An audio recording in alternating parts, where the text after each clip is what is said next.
सोमवार को कांग्रेस विधायक राजवीर फरटिया किसानों के धरने पर पहुंचे और किसानों को अपना समर्थन दिया। उन्होंने किसानों को संबोधित करते हुए कहा कि किसान का बेटा हूं, किसानों के हर संघर्ष में उनका सहयोग और समर्थन रहेगा। ध्यान रहे, एसडीएम कार्यालय पर विगत 20 दिनों से किसानों का 350 करोड़ रुपए बीमा क्लेम घोटाला के विरुद्ध अनिश्चितकालीन महापड़ाव चल रहा है।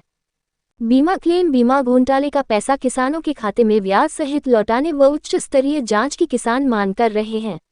धरने के संचालन में मास्टर जगरोशन, पृथ्वी सिंह गोटने तथा रामस्वरूप पातवान, जगदीश प्रधान, ईश्वर सिंह बिसलवास, राम मार पटवारी व धर्मपाल बारवास शामिल रहे। कांग्रेस विधायक राजवीर फरटिया ने आंदोलनरत किसानों के धरना प्रदर्शन को आज 20 दिन हो चुके हैं, लेकिन सरकार की तरफ से कोई सकारात्मक पहल नहीं की गई को समर्थन देते हुए कहा कि लोहारू व दादरी के किसानों की मांग जायज है, इसे सरकार को गंभीरता से लेना चाहिए। उन्होंने कहा कि राजनीतिक संरक्षण के चलते क्षेमा बीमा कंपनी ने इतने बड़े घोटाला को अंजाम दिया है, इसलिए बड़े स्तर पर न्यायिक जांच करवाकर दोषियों को कड़ी सजा मिलनी चाहिए। उन्होंने कहा कि किसानों का बकाया बीमा क्लेम ब्याज सहित उनके खातों में शीघ्र भुगतान करवाने के लिए जपले भी विधानसभा में मांग उठाई थी और आगे भी उठाऊंगा। उन्होंने कहा, यह उपेक्षा किसानों के साथ अन्याय है। लगातार उपेक्षा और वादाखिलाफी से किसान संगठनों में भारी आक्रोश है और इसी कारण किसानों ने विरोध प्रदर्शन तेज कर दिए हैं। जजपा नेता विजय सिंह गोठड़ा के नेतृत्व में जेजेपी पार्टी जिला भिवानी की समत कार्यकारिणी ने धरना स्थल पर पहुंचकर अपना समर्थन दिया। धरने को जेजेपी पार्टी नेत्री अलका आर्य, भाकी युवा प्रदेश अध्यक्ष रवि आजाद, मेवा सिंह आर्य, जिला अध्यक्ष विजय गोठड़ा, सुरेंद्र किलक, धूप सिंह श्योरान, पूर्व जिला शिक्षा अधिकारी देवेंद्र नकीपुर, एडवोकेट मार ओकरा, किसान नेता कविता पातवान, एडवोकेट डॉक्टर बलबीर थाकन, सुमेर सिंह पटवारी, पूर्व कर्मचारी नेता बलवान बागडी, बिछवान पर्व पार्षद धर्मवीर, पूर्व सरपंच प्रभु सिंह कन्नी, प्रधान गिगनाव आदि। धरने को 20 दिन हो गए, क्या आगे की रणनीति रहेगी? अभी तक सरकार ने देखिए 16 जुलाई से धरना शुरू हुआ और आज 20वां दिन है और लगातार आप देख रहे हैं कि ये जो 350 करोड़ का बीमा क्लेम का आंदोलन है, ये जन आंदोलन का रूप धारण करता जा रहा है। इसमें भिवानी जिले के कोने कोने से और लोहारू विधानसभा के कोने कोने से बच्चे से लेकर के और बुजुर्गों तक इस आंदोलन में शामिल होकर के सरकार और प्रशासन को ये बता रहे हैं कि 350 करोड़ रुपए बीमा क्लेम खरीफ 2023 का किसानों को ब्याज समेत चाहिए।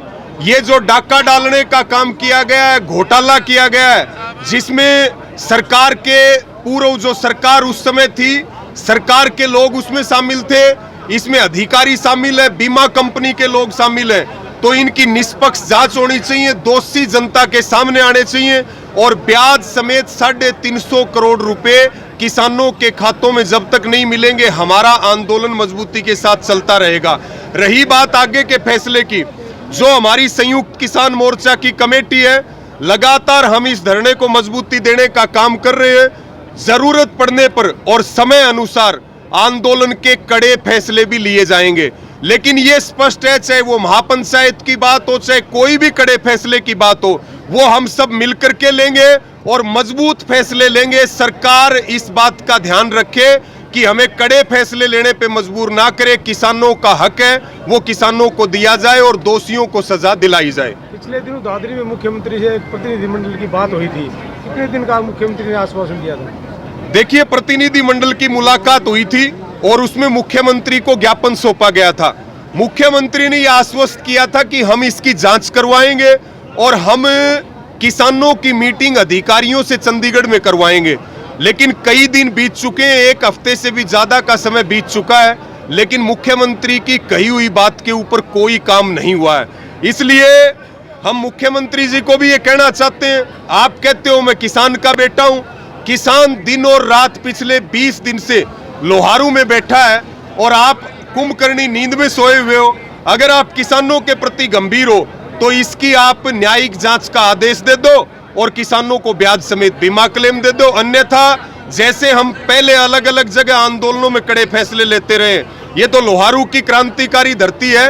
किसान आंदोलन की शुरुआत पूरे देश में इसी धरती से होती है। शहीद हुए यहाँ पर महावीर फरटिया। तो हम सरकार को यही कहेंगे कि सरकार हल्के में लेने का काम ना करे, अन्यथा परिणाम गंभीर हो। तो वो चाहे पहले करना हो चाहे बाद में करना हो, लेकिन मैं तो एक ही बात कहना चाहता हूँ कि विधानसभा से पहले ही सरकार और आदरणीय मुख्यमंत्री जी से निवेदन करूँगा, कृषि मंत्री जी से, क्यों ये छोटा मुद्दा नहीं है।